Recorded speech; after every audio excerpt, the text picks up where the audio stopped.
Cup, cup, cup, come on! Her voice battled bravely against the raw March wind blowing strongly across the dale, a thin, defiant sound in the bleak landscape.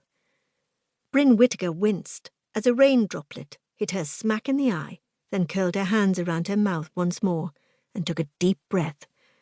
Cup, cup, cup, cup, come on! She had been 6 when she'd first asked her father why he used the word cup instead of come, and he'd explained with his usual good-humoured patience that the harder-sounding P carried farther and better than did the softer hum. Now, proving as always that he was right, out of the misty blanket smothering the dale, the first shapes began to emerge, and Bryn grinned happily. It never ceased to give her a thrill, no matter how many times she did this most routine of tasks.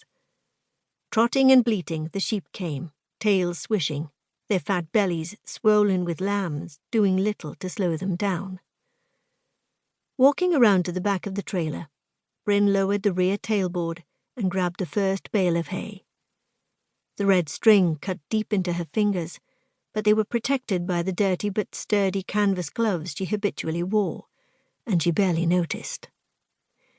With a small grunt, she hoisted the bale out and onto the ground, swiveling to grab the next one. She was sweating by the time she'd finished unloading all 9, but she barely paused for breath.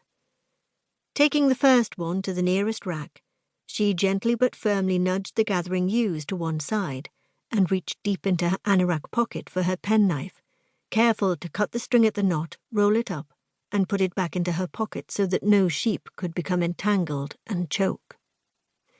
Then she scattered the hay along the metal containers and moved back for the next bale. She worked methodically and with a grace that belied her considerable size. Only when she'd finished with the hay did she take a break, and leisurely cleaned her Wellingtons on the side of the tractor wheel rim before hoisting herself aboard.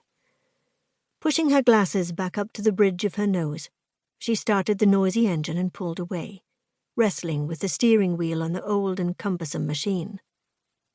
Once on the open road, she glanced at her watch. Good, she was making fair time.